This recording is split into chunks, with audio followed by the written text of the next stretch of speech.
Ini adalah dua penyusup Indonesia dalam operasi Trikora yang tertangkap oleh Belanda.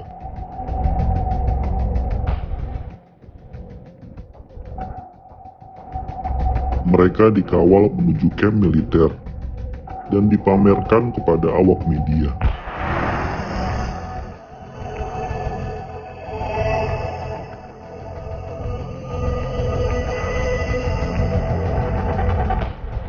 Interogasi awal pun dilakukan secara terbuka. Ini merupakan salah satu taktik Belanda untuk menarik dukungan dunia internasional. Melalui aras media, Belanda membangun dua narasi besar. Pertama, Belanda melakukan demonologi Indonesia. Bagi Indonesia, pembebasan Irian Barat merupakan kewajiban nasional untuk mengembalikan tanah air Indonesia yang masih berada dalam penjajahan Belanda.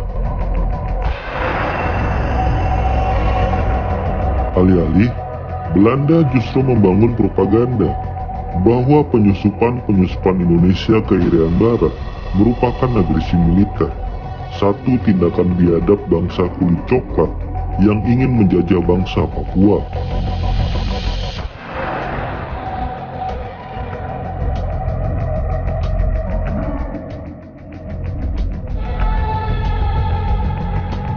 Dalam upaya ini, Belanda pun tidak segan-segan memamerkan perlengkapan tempur penyusup Indonesia yang berhasil dirampas.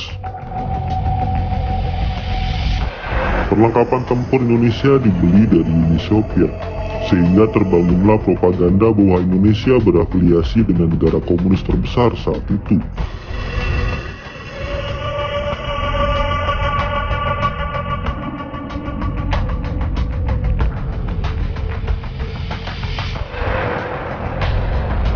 Harapannya, kedekatan Indonesia dan Uni Soviet ini bisa menarik simpati bangsa-bangsa Barat, terutama Amerika Serikat, yang sedang mencoba mengerem demam merah di seantero dunia.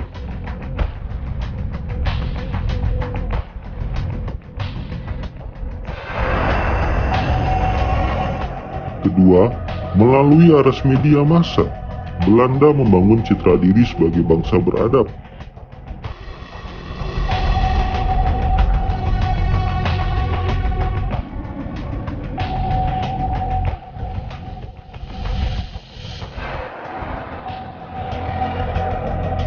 Bahwa Belanda mengurus para relawan maupun prajurit Indonesia yang tertangkap saat menyusup ke Irian Barat sesuai Konvensi Jenewa.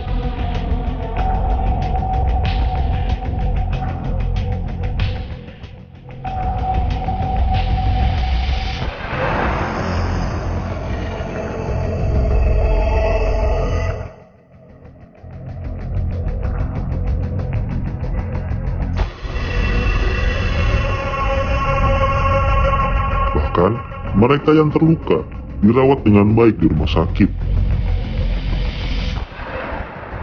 Konvensi Jenewa merupakan berbagai aturan yang berlaku pada masa konflik bersenjata dengan tujuan melindungi orang yang tidak atau sudah tidak lagi ikut serta dalam permusuhan, antara lain kombatan yang terluka atau sakit, tawanan perang, orang sipil, juga personel dinas medis dan dinas keagamaan.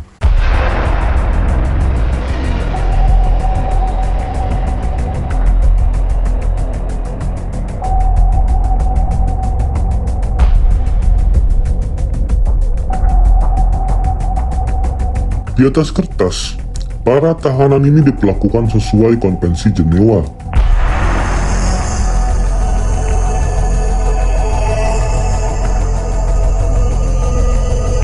Namun, buku 52 tahun infiltrasi PGT di Irian Barat bertahan dan diburu di belantara Irian mencatat sejumlah kejadian buruk. Ada kisah tentang sejumlah tentara yang dirawat lukanya, namun begitu mereka sembuh, barulah dihajar habis-habisan mulai dari dipukul popor senapan hingga dicambuk.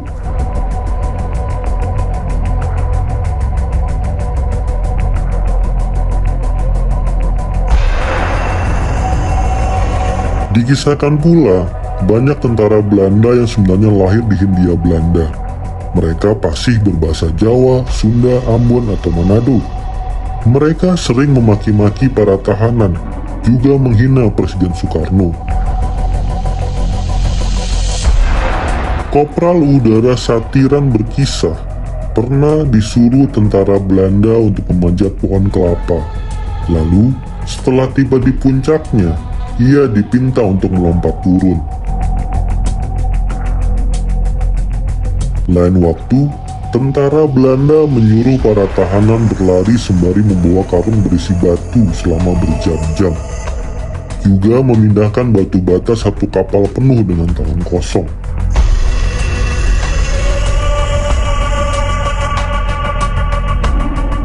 Lain waktu, seorang tentara Belanda memberondong sel penjara yang ditempati Kopral Udara Sugondo pada suatu malam. Seisi sel hanya bisa pasrah.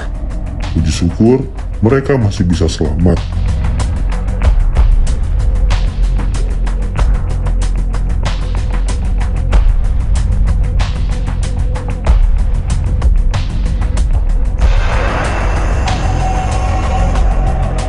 Jika ada kabar tentara Belanda yang tewas, para tawanan akan dijadikan bulan-bulanan rekan-rekannya. Jika datang penyelidik PBB atau jurnalis, para tawanan dipaksa berbohong bahwa mereka sudah diperlakukan sebagai tawanan perang sesuai Konvensi Jenewa.